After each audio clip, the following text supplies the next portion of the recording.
Hi guys, and welcome to what I'm calling Whatever Wednesdays, where I'm basically hoping to cover things that don't fall into either the Gorkamorka side or the Frostgrave side on a Wednesday.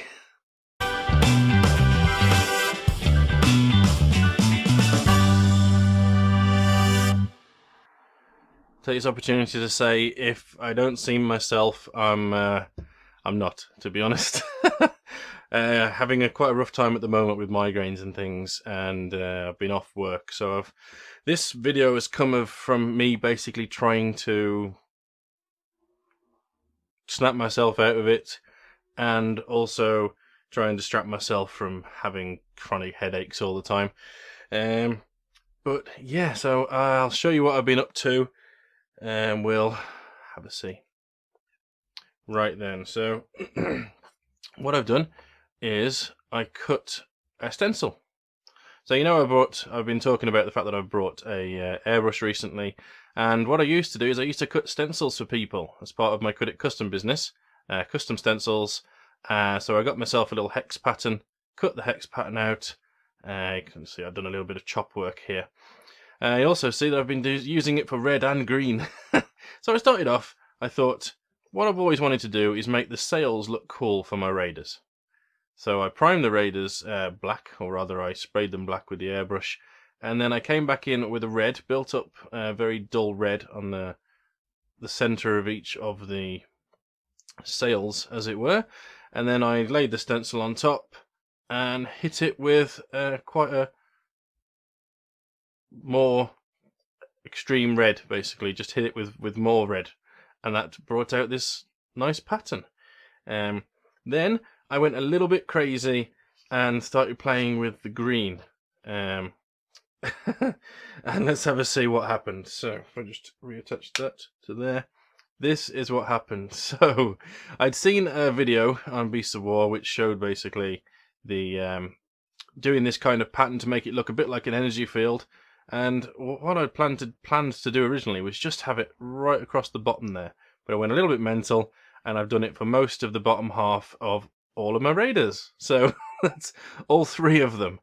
So that's how they look at the moment. The red I'm using here is a slightly different red to what I used originally, because these were originally painted a long old time ago. And the colour I've used here to do the pattern is actually the highlight colour for the raiders. So that's why it matches quite well.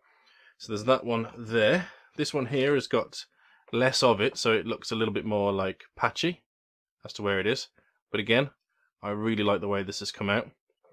It's just a nice subtle, especially if you look at the sail there. It's a very subtle pattern. It comes out a lot clearer on the camera as well. So what you're seeing here is actually a lot more obvious than how it looks to the naked eye.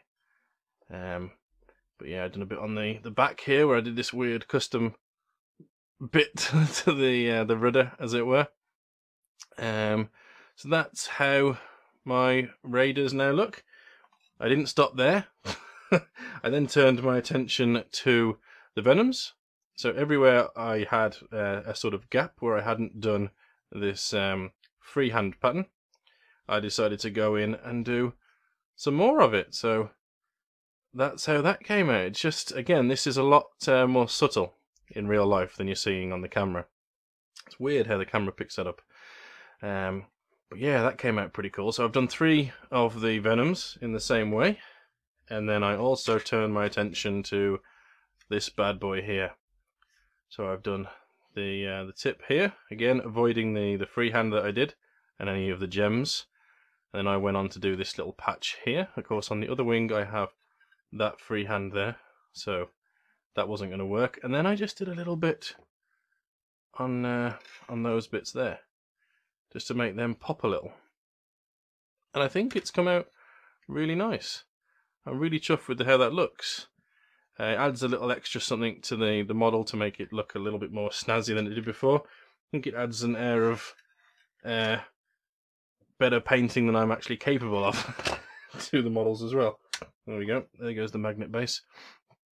But yeah, I am actually really happy with how these came out. And I mean, I've only been using the airbrush for a very short while.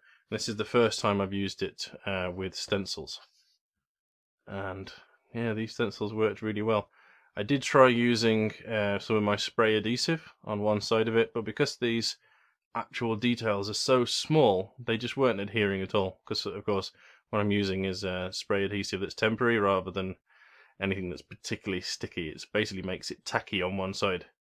The sticky's gone now because I've sprayed on it from both sides, so that's gone. But yeah, I am really happy with how that came out. One last thing to say is that I mentioned in the video I did on Gangs of Camorra that if it had enough interest, then I would buy the game. I would order it, and I've done that. So I've ordered the game, so that'll be coming, and I'm looking to get some games in, and also potentially be featuring the models and maybe do an unboxing and that sort of thing. Although there's going to be 101 unboxings out there. But that video did so good, I think it may have actually got me some extra subscribers as well. So if you're watching this, welcome to the new subscribers. I'm hoping to feature more of my Dark Eldar. You can see that the rest of the things are down there, and that's my Coven army there. You can't really see it, but there's quite a few Coven models there. And then in these two boxes here are my Witches and Cabalites and Incubi and all that sort of thing. So I've got a lot of Dark Eldar, and I never use them. And with the Gangs of Camorra and the stencils and things, it's just inspired me to add to my old models. Rather than painting them from scratch, I've been able to add little details that I think have really sort of brought them to the next level, and I'm really happy. Yeah. So again, sorry if I seem a bit off. I feel off. Struggling this week, but I like I say, I was energized by the stencils and how this came out when I did it earlier today, that I thought I wanted to share it with you guys and get your thoughts on it, and yeah, just share what I've been doing and what's going on.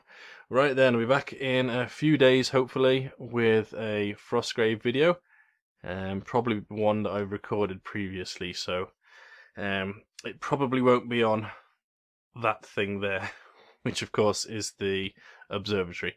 But hey ho, can look forward to that. Right then, thank you very much for watching. You can follow me between videos on those there. Hopefully I'll see you in the next one. Stay well, guys.